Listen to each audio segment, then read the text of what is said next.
Thanks for choosing a 3CR podcast. Throughout June, we're running our annual radiothon, where we ask you, the listener, to make a donation so that we can continue to make great radio. Your donation will help keep us community-owned and community-controlled. Go to 3cr.org.au/donate, and with that done, please enjoy the podcast. Now that heart is beating fast, and that's the rhythm I can dance to. I'm mighty glad I've got a chance to. That one big heart that's beating fast. Tomorrow morning let it rain, tomorrow morning let it pour. Tonight we're in the groove together, ain't gonna worry about stormy weather. Gonna kick old trouble out the door. Beat out old trouble on the drum. Beat out old trouble on the drum. Beat out old trouble on the drum. And kick old trouble out the door. Beat me that rhythm on the drum. Beat me that rhythm on the drum. Beat me that rhythm on the drum. And kick old trouble out the door. Kick him out the door. Kick him out the door. Kick him out the door. Kick him out the door.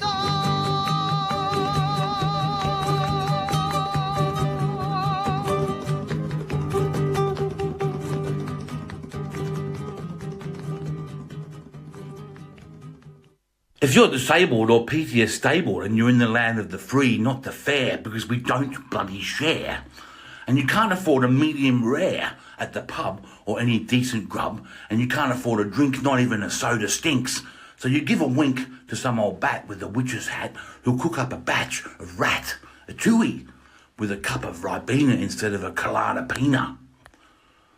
Just be happy to be alive, for you won't bloody thrive if you can't even afford your rego or even a bloody van, and you go see old Dan who owes you 28 grand and ask for a car, and even an ex-star won't mean a thing until they ding-a-ling rings, which ain't be happening, so it must be time for some more wine.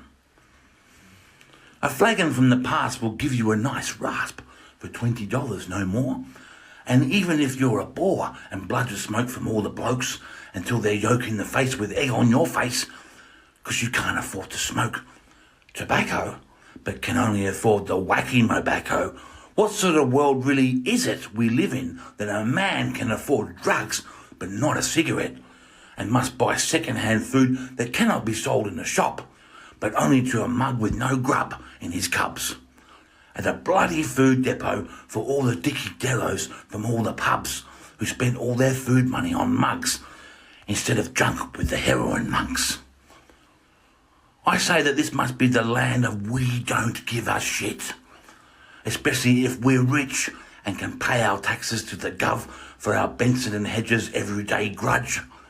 Those classic red, and even give a fair few to old Ted. We all think about it lying in bed, dreaming of a way to have a decent life, even without a wife, for we go without more often than not, and cannot afford to even buy new clothes, not even second-hand clothes, at the old op shop, because it's now a top shop for Richie Rich, a vintage clothes shop for designer brands, with any old clothes being turfed for being no-name smurfs. Raggle-taggle, curf and go to Kmart, they say, and waste a day away trying to find a shirt that fits your girth. You'd have more of a fat chance moving to Perth. But hey, it's no one's fault that the cost of living is so hell-bent you can't even afford to rent. 114,000 New South Wales battlers sleep at rough amongst the gruff. Every day I give thanks for the life I have in my own home, with those I love, and always I wonder how it can be that a country so fine as ours can wine and dine, whilst the rest, who are the best of us, suffer and pine for the most basic things, especially when no one ever rings. So it must be an attack on those who cannot defend themselves, or nasty little elves, for it could not be from someone with a heart. You better quit quick smart from caring in the land of no sharing, for is it the land of the free or the fair? I don't bloody care. So just remember when you're sitting in your chair, eating an old mare, 2. So few of us eat at a restaurant maybe once a year. Don't let it bring you to tears. Savour up every bit of that old horse with no remorse. Go on as if you were Inspector Morse. And you've done your bit for society. You pay your taxes. It's not your fault. Others are locked in a vault. And remember, when you're with your wife, she loves you 'cause you're no strife and can pay with constrife. Not like the bloke down at the old mill wanted by the old Bill, who makes a pittance of your smittens and eats his potato pie with delight and loves his wife all through the night and shares a cuppa with any old nutter to keep his spirits high and dry, for even he cannot afford a lifestyle so deserving, and so he is reserving anything he can, for he be that man headed for the can, eating chicken sausages out of his frying pan, waiting for the day they will take him away, and he be a better man than you or I, for he ain't shy, and when he says something he means it, and does what he says, for he be more bold than the Prime Minister of old, and will share his bread even on death's bed with any old nutter who has no butter. But hey, who cares? For we don't bloody share. Well, that was young or old, we don't know. Rowland Schultz talking about palatable inequality. What are we willing to swallow? Kelly Whitworth, the world's greatest producer, well, second greatest after God. All I can say is thank you for rounding up this guest. Did we have to pay him some money? No, nothing. Nothing? He was happy to join us. Is that true, Rowland? You're happy to join us? Absolutely, mate. How come? What's wrong with you? You're from Sydney. All you bastards want is money.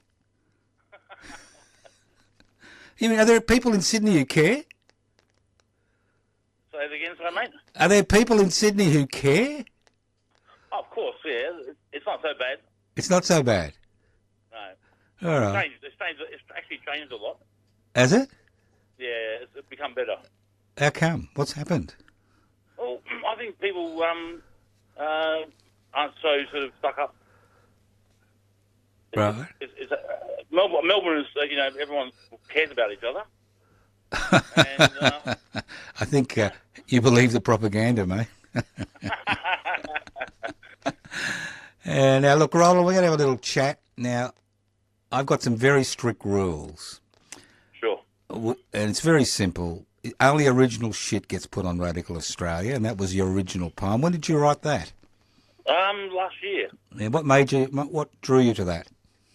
I didn't sort of decide to become a poet. It just sort of happened on its own. And one afternoon I sat under my Norfolk pine tree and on the steps and just sat there for about 2 hours writing this poem. And that's what came out. It all rhymes, and I think it's one of my best ones. I think. Right. So, what is it? Experiences of a lifetime came pouring out of you. Yeah, just I suppose the right words come at the right time. Often I get a few lines and then I'll put it in my notebook and then I'll come back to it and then a whole poem will come. Yeah. So. Yeah. Look, Roland. I heard you made a disparaging remark of this program. What was that? Well, Kelly said that you kind of said we're like the ABC because we want to know about your private life, mate. We're not like the ABC. This is not this government gilded Australian Broadcasting Corporation. This is Radical Radio, Community Radio 3CR in Melbourne. And we're interested in you and your life because we want to know what makes somebody like you, how you are. When were you born? Sure. When were you born? I was born in Sydney. Yeah, what year? Come on. 1979. You're just a youngster, mate. You know when I was born? 1940. Close, 1951. Okay. You got it there. You got it there. 1940. I'm a respected elder. Hilarious. I'm a disrespected elder, or as people say, I'm a disgraceful nonno. I'm a bad nonno, all right? Now, Roland, you were born in Sydney. Are your parents still alive? They are, yep. Yeah. Well, can you say anything about them? That's good. We don't want to kind of just say anything nasty. Look, excuse me. My parents, both my parents are artists, and Right. my mother was a tracer when I was growing up. She did that for the job, but she's also a visual artist. Yep. And then my father worked for John Law's radio and ABC radio, and Yep. also Today FM. He was an audio engineer. Mm-hmm.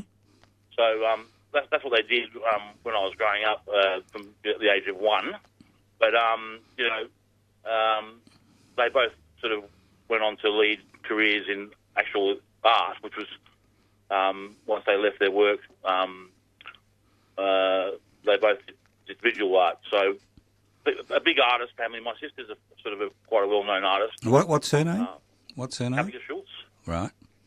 Yep, and so the whole family does art, and I was very lucky. My parents split up when I was about 8 years old, and Right. I had a godfather up the road who became like a second father to me. And No, can I ask a question here? This is Sydney. Yep. Is this a real godfather or a nice godfather? both.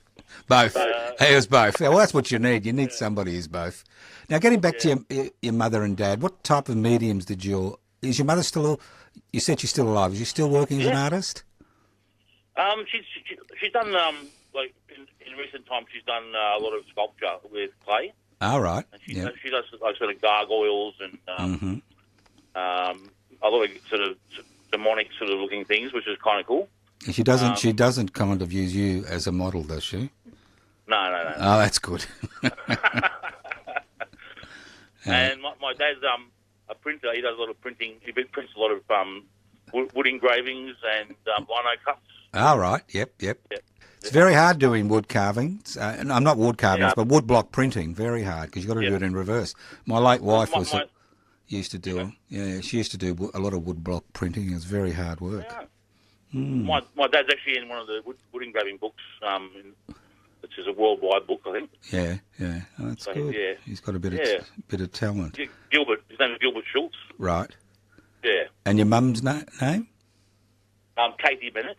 Katie Bennett. So if we want to look them up on the virtual platforms, they will come up if we put up their names and your sister's name.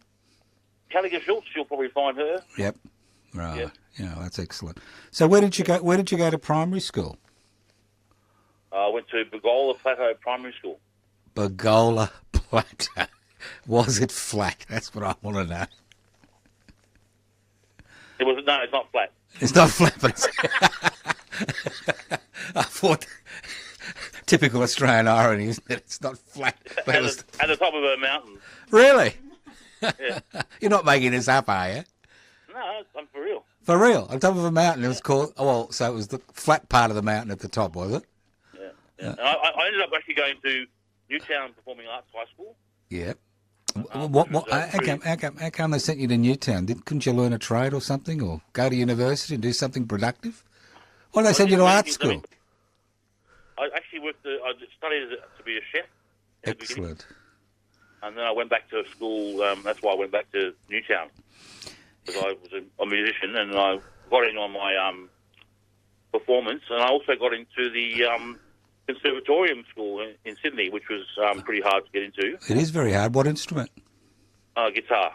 Guitar. Do you remember? Did you have to do a what do they call it? You had to come in with a portfolio of some type, or you just turned up with your guitar? I had to play a classical piece, and I played Asturias, which is a famous guitar piece that Segovia made famous. It goes, maybe you remember that? Kelly would, I wouldn't. I'm tone deaf. Yeah, but Kelly can't talk to you because she's eating a brownie we got for free from the cafe next door because they've closed for the afternoon, and they give away food to losers like Kelly and me. Isn't that right, Kelly? That's right. It was very nice. I thought I'd expose her, you know. I thought you bought it for me, but it's actually a freebie. Yeah. I bought the coffee for you. All right. That's right. I mean, I use the old payola line because of his dad worked for John Laws, and he was very big on payola. Oh. Oh. payola. So I thought people would get the joke, but obviously they Went over didn't. their heads, didn't it? Went over their heads. Did your dad get any payola, or it all went to Johnny Laws? Paella. Yeah. Paella. No, money, payola. Yeah, I think they gave him quite a few different cars as well. Oh, really? Ah. Yeah. Yeah. You know, Johnny Laws is still broadcasting. One of our producers from another show I do, Talkback with Attitude, he's gone up to Sydney, young fool, and he's working in the radio station where Johnny Laws is still broadcasting. Wow, I have heard him on radio in the last few years, Yeah, he's still. Yeah, so little does he know there is a mole in the organisation. So, How about a quick poem? yeah, sure. Yeah, this is it. If it's original, we want to hear it. I'm only original, baby. Good. All right, you ready? Yep. Okay.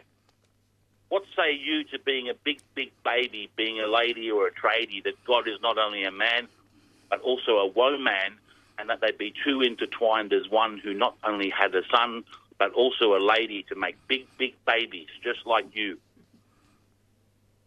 Good. Good. We love it. Well, I don't know. We Like it. you It's love it. interesting. You love it. I find it's a good play on words. That's what we like. Yeah. So now I hate to ask you this, mate. You know the arts doesn't pay much. Here you are. You're at the conservatorium. You know you're on a scholarship, I assume, or did you have to pay your own way? Well, I've had a choice between the Conservatorium and Newtown, and I chose Newtown. Why? Because Newtown was more eclectic and sort of cool people, and, you know, I was cool, so I wanted to be around cool people. Right. You were cool. Was that... Joe wouldn't know about that. Look, darling. In the Melbourne Times, when that was around, I was described as a Collingwood hipster. You can't be cooler than a Collingwood hipster. Little did they know, I'm just a boring old grunt. Well, I used to smoke good and gum cigarettes when I was at high school, and those are pretty hard to get these days. Well, drum, it is bloody... You try to buy a few ounces of drum tobacco these days? Oh, yeah, it's disgusting. Yeah, you know, I'm not talking about from a, chop shop, but I'm talking... Well, there aren't many left in Melbourne. They're all been firebombed lately. Yeah, have you got that problem up there? Yeah, you can't buy Chop anymore. No. How come? It's actually, I heard the jail sentence for tobacco is worse than for marijuana. Oh, yeah, well, marijuana's nearly legal. We've actually got 2 members of the Legislative Council from the Marijuana Party in this state. Okay. So what did you learn at Newtown? Well, I just stuck in all the classes, and I had a long trip to get there. It was more than an hour on the bus and train, and so in the end, I ended up leaving. I didn't finish the course. I just worked out that I was actually doing better on my own, teaching myself. I was getting more out of doing that than I was from the classes in the end. So, because it was kind of going into a jazzy sort of thing, and I was a flamenco player, that was what I was trying to be. Yep. And so, I just ended up training myself at home 10 hours a day or something like that, Did you ever get to Andalusia in Spain as you're a flamenco player? Yep. I did. I went to Madrid for a little trip. Yep. What did you think of that? I got robbed by Moroccans, actually, and I had to come home. Welcome to Spain. As long as you didn't get knifed, that's the main thing. Well, I think they had a knife. Yeah, they usually do have a knife, but as long as they don't put it into your body, it's all right. Yeah. Yeah, I was having a bit of a laugh with my son, who's in his mid-30s. When he was in Cairo, when he was in his mid-20s, he got robbed at knife point. And the thing is, he said to them, "Here's the money. Thank you for being so nice to me," in Arabic, he said to them. Yeah. That's great. Well, in those situations, you've got to be cool, mate. Just money, isn't it? Well, did you get angry, did you? Yeah, did you play it cool, Roland, or were you cacking yourself? Well, it was actually these guys who were playing soccer in an alleyway. Yeah. And they, they just stopped their soccer game to basically rob me, and they held me up with a knife, I think, and they sort of took my wallet without me even realising that they'd even taken it. Yeah, perfect. They were so good at doing it; it was just unbelievable. And, yeah. And then I was just very lucky because there was another Australian guy in Madrid. I was able to stay with, like Damien. Yeah. And and I was able to stay there whilst Qantas, organised another flight for me to come home.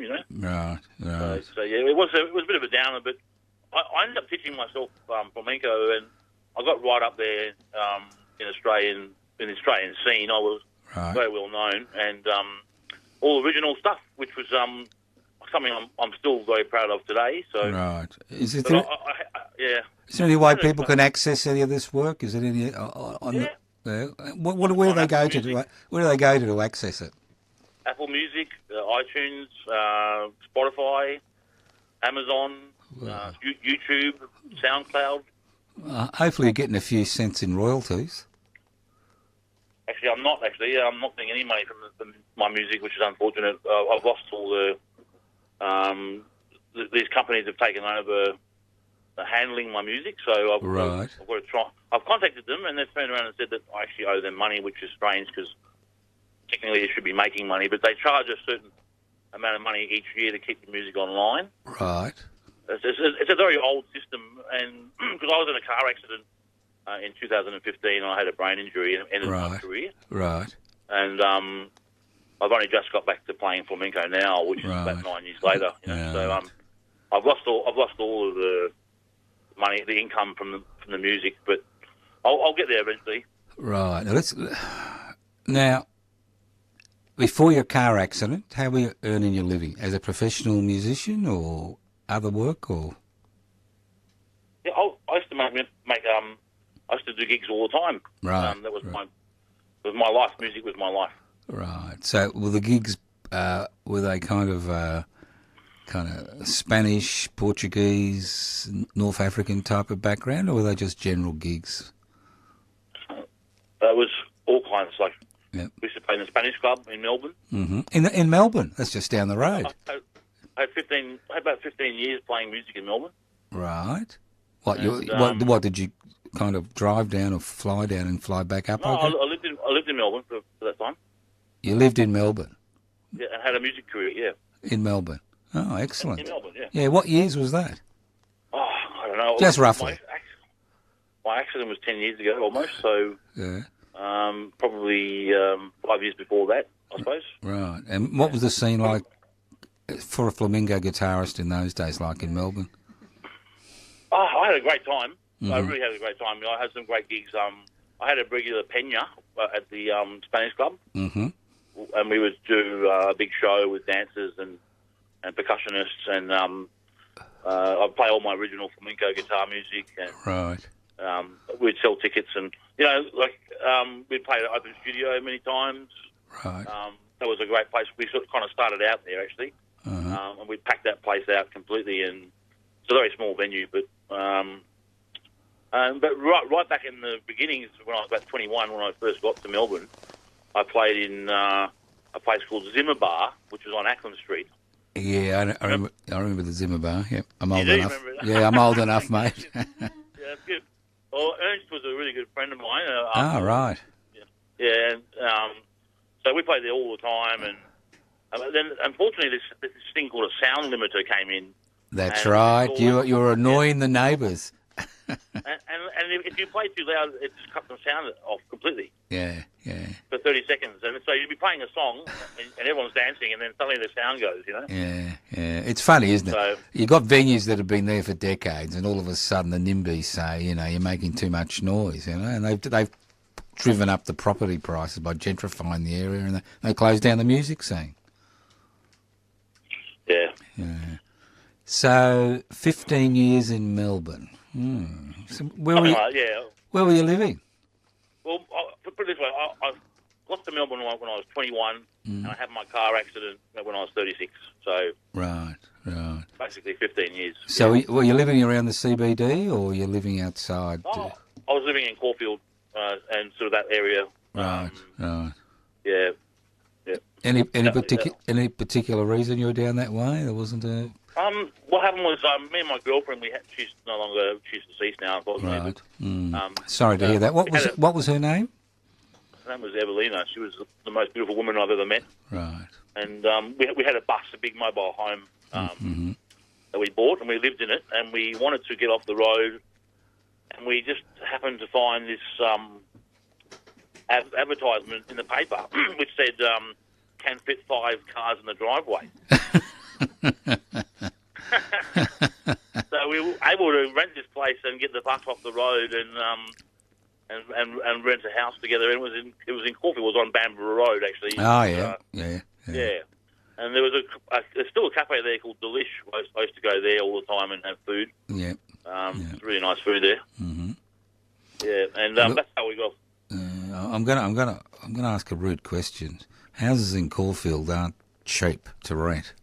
Maybe they were different in those days, was it? It was pretty cheap. It was sort of like $300 a week. Oh, right. Yeah. So, yeah. Oh, good. Yeah. And did your partner? Did she die here in Melbourne or? She died in Sweden. She was a Swedish girl. Right. Yeah. We were together for many years, and we stayed in contact even after my accident. Right. I was sort of in contact with her. Right. And I was sending her a lot of the music I was writing in the country. And I was sending her photos of this property that I was living on, which had many houses. And I was saying to her, why don't you come back to Australia? We can have a family. And she's saying, oh, it's too expensive to come back to Australia. But unfortunately, she had a nervous breakdown. Right. In Sweden, and she'd had an abortion when we were together, and she never forgave herself for it. And it may have sort of ticked off when I said I wanted to have a family with her again. And right. But so she ended up in a psychiatric ward, and so she's from Malmö, which is in the south, and she was living in Stockholm, and because she was with her family, and they sort of put her into the psych ward in Malmö, they had to transport her from Malmö back to Stockholm, where she lives. That's the law in Sweden. Right. And so when she got to Stockholm, they just assessed her and said, there's nothing wrong with you, you can go. And they didn't give her any medication. And basically she went home and she took her own life. So that's what happened. And it really messed me around for many years. You know? It would. Yeah. Because she was like, if I think about it, really, she was the love of my life, you know. And I really wish that I'd somehow made it work again between us, but because of my accident, I was sort of a bit debilitated. Definitely, I was disabled, and I was a different person, and I was just happy that I wrote this album called Pan's Lament. Right. And I was able to send that music before it was released to her email account. And I know that she was listening to the songs I was sending her. And so that album, which is on Spotify and Apple Music, Pan's Lament, it's a beautiful album of eclectic sort of guitar, fairy tales and lullabies. So, and I just feel, I have solace that she heard that music before she died, you know? Right. There's a song called Fly, Fly, Evelina, which is a beautiful song. It's on the album, and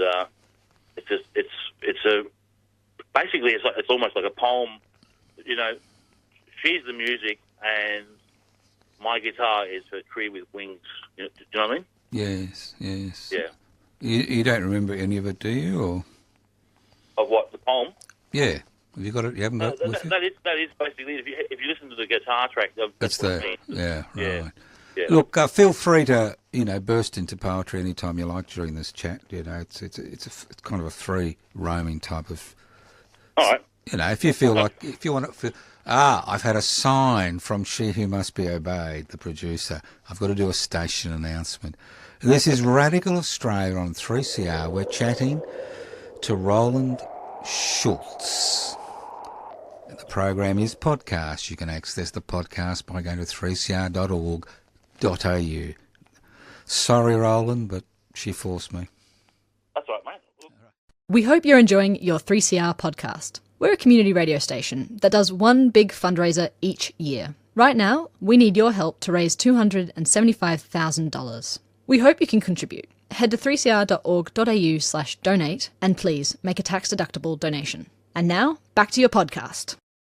I go by Rowland G Schultz these days, but Rowland who? Rowland G Schultz. G Schultz. So there is another Schultz out there, is there?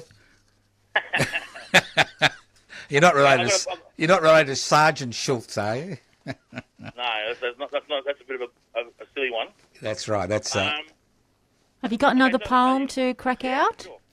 Would you like a sort of a semi-religious poem, or whatever you like. It's okay? All right. Whatever you like. You ready? Yep. All right. We live in Australia, mate, and we sell our best produce overseas at any rate. To the highest bidder, we ain't no winner. Pineapples from Vietnam, peaches from China. You've got to be kidding, or this is a winder. A wind-up, I say, and we ain't very gay. Don't take gay the wrong way. I'm not very happy, I say. The chappy who ain't so happy, even rather crappy. Wiping my bum with Chinese toilet paper, dum-dum. So the moral of the story is look after your own and take your fingers out of the pie, Peggy, and don't give a loud moan. Oh, you bloody politician types, you know, you're making all these accusations that we don't live in the land of milk and honey, that we don't live in an egalitarian community, that the rich and poor, there's a division between us. You know, I don't know, Ronald G. Schultz. Where did you get all these ideas from? Oh, they just come to me, and most people agree with what I'm saying. But Well, we do agree with you here. We're just pulling your leg, mate. Yeah. I know. Yeah, it's funny, isn't it? I've got a really funny one here. Yeah, all right. Go ahead. Okay, all right. Okay. Blessed be the Christians and their beloved Yeshua, who they call Jesus, like McDonald's and Hungry Jack's. I know, well, I'll be taking a snack with Jack.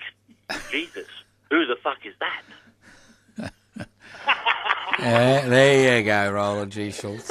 Now, obviously, your little dance with death hasn't pushed you into the pie in the sky brigade, has it? No, I'm very humbled. So, what happened? Are you willing to talk about the car accident? Yeah, sure. Yeah, what happened? Unfortunately, I left my career in Melbourne and tried to come home to New South Wales, and as you know, it's very expensive to live. Yep. And I had a big truck which was filled with my stuff, and I had somewhere to stay. And when I got to New South Wales to Sydney, the place fell through, even though I had like a lot of money in cash to pay up front 6 months up in advance. Right. And I had nowhere to go, so I was sleeping in my huge truck, and that went on for quite a while. And I just happened to be in Bondi, and I was visiting a friend. And when I left to drive away, French backpackers were driving on the wrong side of the road. And as I left my parking space and drove into the lane to drive away, they were on the wrong side of the road, and they drove into my driver's door at about 80 k's an hour. Right. And so the shock went through my arms into my spine and popped 6 of my discs in my spine out. And I had a head injury from hitting the windscreen. It was pretty fucking scary. Excuse my language. Yeah. So were you conscious or unconscious after the collision? Totally conscious, and right. So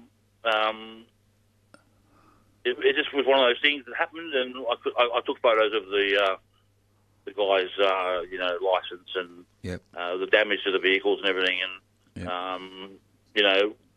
that was I just left it at that, and basically it was about 6 months later after the accident where things started going really bad for me.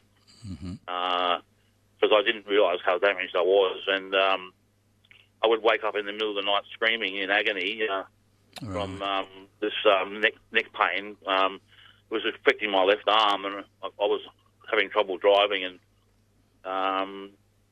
it was just horrific. The pain was so bad. I was on very strong pain relief, and it wasn't working. And did anybody bother doing CAT scans or X-rays or anything? Well, unfortunately, I never went to hospital for the accident. Right. So I just did it on my own, and I went to see a rolfer. I'm not sure if you know what a rolfer is, but Explain to the listeners. Explain to the listeners.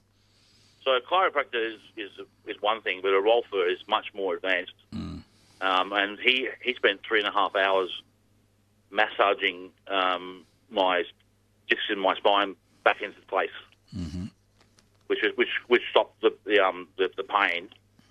But because there was a head injury, I had trouble sort of talking and also walking, and I had a sort of my left arm was a big problem, and it ended my guitar career. So what? You never went to get a medical opinion, get some radiology, or it didn't cross your mind? Well, basically, I haven't spent too much before my accident. I hadn't spent much time in hospital. Yeah. So, I did have a CAT scan done, an MRI scan on my brain done. Right. In the end, but it was quite a few years after the accident. So did that show any residual damage? No, they said I was okay. Right. Yeah. But you didn't think you were okay, and the people who knew you didn't think you were okay. Yeah, I fell apart. I mean, I ended up having a nervous breakdown. Right. And I lost my whole career. I lost my girlfriend. I lost my baby. Yep. I lost my all my instruments. I lost my music career. I lost my vans that I had. I lost all my recording equipment. I lost everything in one go, and I ended up homeless for a little while. Right. But I ended up landing on this property in Booral, which is near Stroud. It's a country property. Friends of my family, and I was able to stay there for a couple of years and rehabilitate. Right. And what did that entail for you? Well, my dad actually had to look after me for a while. Right. I used to piss and shit myself quite regularly, and I had lots of problems with life in general and with thinking and speaking. I was basically, disabled. I was totally disabled. Did you kind of access any payments, disability support, pension, anything like that, or were you denied that? Not at that time. I was persist. I'd been a busker before. For many years, I've been a busker, and I've made money to support people I loved, and so I was very persistent about making my own money. Right. And one of the things I did on the property that I was on, because I had no income, I worked on this four-wheel drive that was there, and it was actually filled up with rats had made it there. Rat heaven, Rats heaven. Yeah. So you're telling me there was nothing in the seat, all right? It was rat heaven. It was rat heaven because it was a macadamia plantation, and they were storing up their food there. And I spent about a week cleaning this four-wheel drive from top to bottom. Yeah. And we were able to. The guy who owns the property was able to sell it for $1,800. Right. Which he actually gave to me, which was very nice of him. Yeah. It took me a long time to get onto sort of support from the Australian government. Yep. I just was very adamant about, trying to be independent, self-sufficient. Yep. Yeah, independent. Yeah. Mm. So, how did that affect your career? Not just in terms of music, but is that when you branched into poetry, or you branched into poetry before the accident? No, poetry has only been a sort of recent thing for me in the last year and a half, I suppose. Right. Yeah. So, was there any defining moment when you, or it just happened with the poetry? I'm very creative, and I went to Newtown Performing Arts High School, so you get all sorts of people there, from all sorts of walks of life, and I'm very versatile. I was not only a very well-known flamenco guitarist, I was also a very good oud player. You're kidding. You're kidding. I'm serious. I really was. Oh, you'd be in demand. You'd be in demand everywhere. It's a bloody hard instrument to play. It is, and I played it very well. And then there was also, there was a period where I used to, in the beginning, when I first started out with music, I was an Arabic percussionist, and I learned from a guy called Sid, and he was like he was actually a Hare Krishna monk. Right. And we used to go busking and touring around the east coast of Australia, and I was like his disciple. Right. That's right in the very beginning of my music sort of thing, And I used to buy my ouds off a guy called Tarek Sawais, who's he runs he used to run. I think he still has a stall at the Glebe Markets in Sydney. Right. He sells Arabic drums. He would have got all that stuff from Cairo, I assume.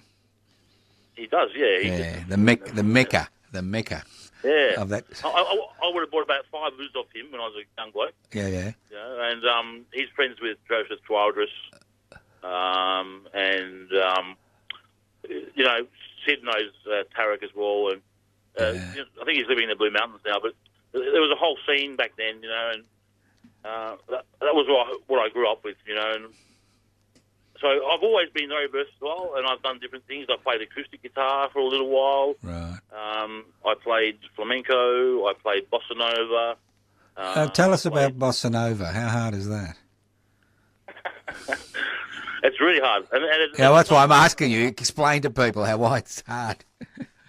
It's actually it's getting the right notes in the right places. So if you're a lead, I was a lead guitarist. Right. There's a song called A Train. It's on YouTube. Yeah, if you search A Train Rowland Schultz, you find it. Mm-hmm. And that's a real good bossa nova track that my mate composed, and I played the lead guitar to it. So yeah. So up and down the east coast, or did you go to West Australia? No, I never went to Western Australia, and so I went around Australia. Right. Yeah. Right. So what are you doing these days, apart from talking to us, Rowland G Schultz? I have a pretty good life. Excuse me. You live in Sydney. You live in Sydney. Yeah. You got a good life. I do. Yeah, I do. What's going on here? Come on. You're not a godfather. Your godfather didn't kind of put you in the business, did he? No. All right. Look, everybody in Melbourne, as you know, thinks everybody in Sydney's a criminal. All right, we know that. Oh well. I'm sure you're not. Yeah. So what are you doing? What are you doing these days? Look, I'm disabled. I won't kid you. After my car accident, that's what I am classified as now. I'm basically, I can't do what I used to do all the time, but I can do it sometimes. Right. And that's why I've gone back to flamenco, guitar playing, and then the poetry is one thing that I do as well. Not that I don't make any money out of it, because it's not something that you would make money out of unless you were sort of putting a book out. Yeah. And I don't know why anyone would want to buy my poetry book. Mm-hmm. But, it's I do things, I've always done things because I love what I do, I love to be artistic and creative, and I have no reason, to doubt in my mind that I will always be like that. Right. So you're not the type of bloke who's satisfied with covers. I assume you've never done a cover in your life. I used to do the Gypsy Kings. Did you? I had a band called the Gypsy Crims. The Gypsy Crims. Well, it fits with the Sydney. Now you're going to tell me it was in Melbourne. It was in Melbourne, yeah. And we used to do all the Gypsy Kings covers. I was the lead singer. Yeah. And we had so much fun. If I think about it, yeah. Are you playing with anybody else at the minute, or are you just by yourself? What I'm actually thinking about doing at the moment is going back to play the oud. Yep. And I was talking with an oud maker last few days in Lebanon, and he might make me an oud in the future. But I had to make a decision when I was young that I was either going to do flamenco or I was going to be an oud player. And I chose flamenco, and I had a big career doing flamenco from all walks of life, from rumba to the serious, stuff. So, and I'm now at a point now where I'm I'm thinking I'm going to choose wood. Right. Because I don't really have... the Sydney scene is very different for flamenco, and I haven't really clicked with the people that are out there, you know. Right. What, they just do traditional stuff? They're not interested in change? No, it's not that. It's just that they're very cliquey, sort of... oh, yeah. They're very cliquey people, and it's all about who you know. And Yep. I can't really see myself wanting to work with any of them anyway, because the people I used to work with in Melbourne were much better. Right. That's the truth, Yep. you know? Yep. So, you know, that's what I'm thinking. With the oud, I can actually go really far, even on my own, with a backing track. Like, I was thinking about doing electronic oud music, you know. Yep. There's one track on my YouTube channel called Zehir, Zehir. Now, again, what's your YouTube channel, just in case people want to get to it? Rowland Schultz. Rowland Schultz. Not G Schultz? There's about 4 or 5 accounts. Right. But they go to Rowland Schultz, not Rowland G Schultz. Well, if you search in the search bar, if you search Zehir, Zehir, Rowland Schultz, it'll come up. Right. And that's got electronic beats behind the wood music, and also a Turkish singer called Asu that used to live in Victoria, and a guy called Byron. I can't remember how to say his last name, but he's a Greek guy. He's very popular in Melbourne. He lives there. We're still in touch with each other. He's a good bloke. He's playing acoustic guitar and violin on this track that we did probably 20 years ago. Right. But it's something I'm thinking of doing, you know, for my future. Do electronic oud music with the beats. You know, I could do that anywhere. I could set up and, you know, just play the beats and play along to it. You know, so right. I'm thinking about my future now, because putting together a big flamenco group again and with all the rehearsals and all that sort of stuff, probably it's not going to happen. Right.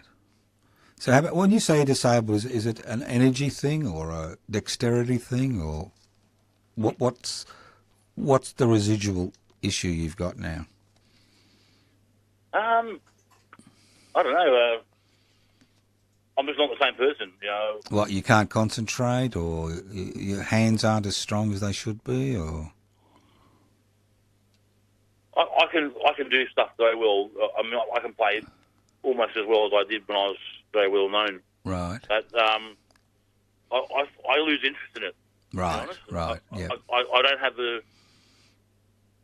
I put the guitar down sometimes for weeks without touching it. You know. Mm-hmm. That's why I need something new. It's time for new beginnings for me. I want to do. I think I'm pretty sure I want to do the oud music. You know. Right. And give that a really good shot, because I never really did that with my life. I put everything into flamenco, and and I did have a really good time, and I did do a lot of gigs, and I did have amazing connections with people. But now it's time for something new, and I think with the oud, like, I'll be unstoppable, because I can play as much as I like. You know, I don't need anyone else to back me up. Yep. If I need to play with someone else, it will be a percussionist. And I can use all kinds of different percussionists. I could even play along to a drummer, you know, like if I wanted to. So it's about being versatile and doing something new. And, yeah, I mean, I could put myself into that and make that 24/7, if that makes sense. But, yeah, it does. You know, with flamenco, I've really sort of been beaten to a pulp with what happened to me, you know? Yeah, yeah, I understand. So, you know, the chicken and egg thing, is it hard work, or is it innate talent? I mean, obviously you've got innate talent, but a lot of people don't progress with their music, whether they got talent or not. You have. I don't know. You know how people study theory and all that sort of stuff? Yeah, yeah. You know, I've never done that. I've always just been, I feel it, you know? Right. I don't know much about theory at all, actually. So, but I know all the fingering on the fretboard, and I know what works and what doesn't work, and I think there's something special about that, like a sort of magic, you know, that you find the right notes in the right places, where someone who's done all the training may just be sort of a bit more ironed out, you know. More fluid or whatever, yeah. They'll miss that. They'll miss out on all that magic, you know, because they just know too much. They're thinking about it too much. They're not they're not playing it, you know. So you don't think about it when you play? No. No. I'm just feeling the whole thing all the time. Right. So where are you living these days? Still in Sydney? Yep. Oh, you're not coming back. I'm sad about that. Well, you'll have to keep us on your list so we can, if there's a gig up in Sydney, we could come up or something, you know. It sounds interesting. I've always been interested in the oud. I mean, people think I hate music. That's the persona I play on this program. But, yeah, I mean, to play the oud is extraordinary. It really is. It takes a lot of talent, innate talent. Yeah. Thanks, mate. Yeah, thousands. Is it?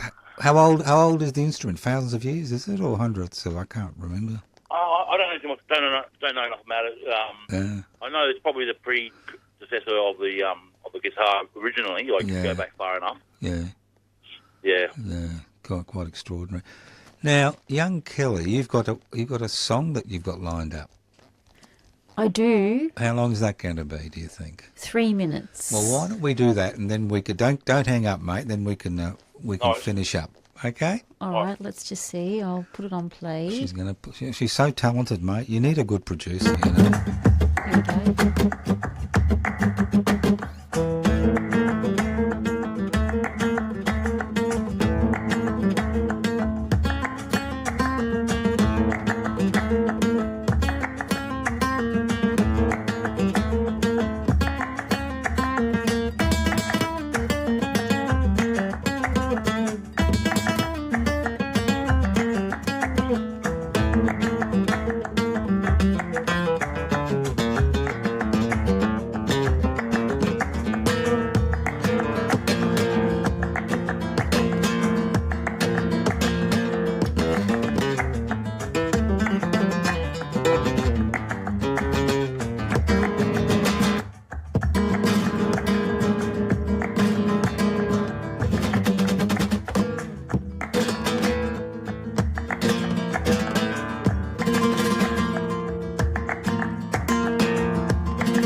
Well, Rowland, wow. That's brought back memories. I am positive that my late wife and I, Ellen and myself, went to a few of your gigs at the Spanish Club because we knew a few Spanish people in our time. And I'm sure we'll take There you go. It brings back memories. Look, that's extraordinary talent, mate. That is extraordinary talent. Give up the poetry. No, that's also good. I very much like that poetry style you've got going on. Yeah, she's into the written word, you know. I recorded that song actually only 2 weeks ago on the guitar. Yeah. Wow. 2 weeks ago. Oh, my goodness. Yeah. Oh, come on, mate. Get back in there. You're ready. We're missing you. We're missing you. You're Goodness. ready. You're ready. I mean, this program's going to be podcast, mate. We're going to make you famous. He's already famous. Well, we're going to make him infamous then. Infamous. If he's not famous, we'll make him infamous. Look, mate, look, it's been a pleasure chatting to you. Hopefully you haven't taken the jokes too badly in the wrong way, but we try to keep it rolling. But you got Can I finish off with a poem? Sure. But I've got this one that I wrote because I'm obviously not very rich, and not like the old days anyway. So you might like this one. You ready? Yep. The old op shop, now a top shop for Richie Rich and Co. Don't give the poor a go. A business now, don't upset the flow. An opportunity shop for them to make a buck whilst your clothes are full of muck. Jeans for $70. Wouldn't you say that sucks? Shirts for $45. You can just stay in squalors.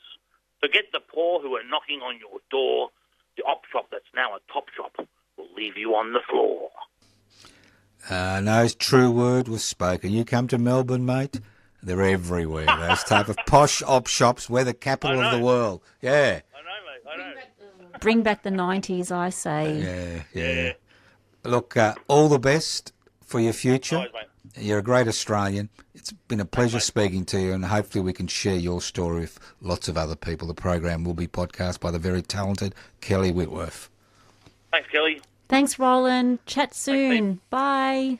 Bye-bye. 3CR Radiothon 2024. Sound on for solidarity. You've been listening to a podcast produced at 3CR Community Radio.